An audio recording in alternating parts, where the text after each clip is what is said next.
大家好，我是做梦也没有想到有家餐厅把黄瓜做成了招牌菜，一盘就要卖58，吃过的都说好。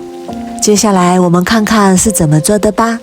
今天花了2块钱买了5根黄瓜，碗里面加入1小勺盐，再加入多一点的清水，然后用手轻轻地搓一搓，把黄瓜清洗干净。清洗干净之后控干水分，然后再把黄瓜皮去掉。去皮之后去头去尾，然后从中间对半切开。我们在选黄瓜的时候要选稍微直一点的，这样比较好切。然后再改刀切成4瓣，然后再把中间的黄瓜瓤切去，因为黄瓜瓤的水分比较多，吃起来口感不好。然后再改刀切成长长的小段，长度在3厘米左右就可以。全部切好之后装入大一点的碗中，然后碗里面加入1大勺白糖，再用手充分的抓拌均匀。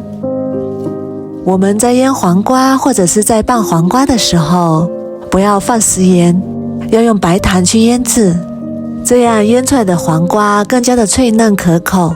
抓拌均匀之后，先放一旁腌制20分钟。再来准备1把小葱，把葱白切成长段，放入碗中备用。再把葱叶也切成长长的小段，切好之后装入另外一个碗中备用。再来准备半个洋葱，切成细丝，切好之后像我这样把它抖散，然后和葱白放在一起备用。再来准备1根大葱，切成薄片，切好之后和洋葱放一起。再来准备3瓣大蒜，切成薄片，切好之后装入碗中。在碗里面加入1个八角，1小段桂皮，2片香叶。再来准备多一点的大蒜，先用刀压扁，再把它切成蒜末。切好之后装入碗中备用。接下来起锅加入多一点的食用油，把油温烧至3成热，再下入葱姜蒜大料，这些香料炸出香味，炸干水分。这里要注意的是，一定用小火慢慢炸，这样才能把食材的香味充分的释放出来。把这些香料炸至微微花黄就可以啦，像这样就可以啦。然后把这些料渣捞出来，然后关火，把料油放一旁备用。接下来把切好的葱叶放入破壁机里面，再把放凉的料油也倒进来，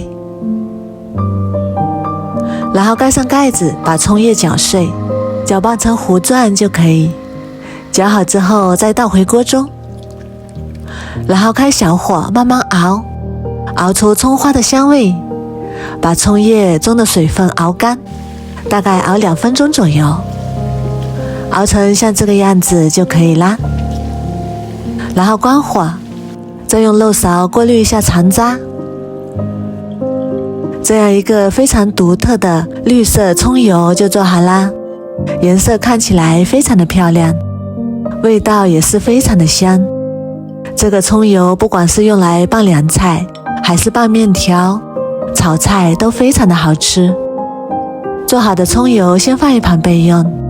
这回我们的黄瓜也已经腌好啦，看一下腌出了很多水分。这时候的黄瓜非常的有韧性，吃起来也是嘎嘣脆。然后把腌好的黄瓜捞出来挤干水分，水分挤干之后再放入另外一个大碗中，然后加入1小勺盐，1勺鸡精，再把切好的蒜末也加进来，再加入1勺我们做好的料油，然后用手充分的抓拌均匀。我们在拌凉菜的时候一定要像我这样搂着拌，这样拌出来的凉菜更加的有型，更好吃。拌均匀之后就可以装盘啦，这样做出来的黄瓜清脆爽口，非常的好吃。最后再淋上1勺料油，这样一道简简单单的葱油黄瓜就做好啦。这样做出来的黄瓜脆嫩爽口，颜色也是非常的漂亮，吃起来葱香味浓郁，开胃又解腻。如果你也喜欢，赶紧收藏起来试试吧。我每天都会更新不一样的美食视频，喜欢我的视频就关注我吧，谢谢您的支持。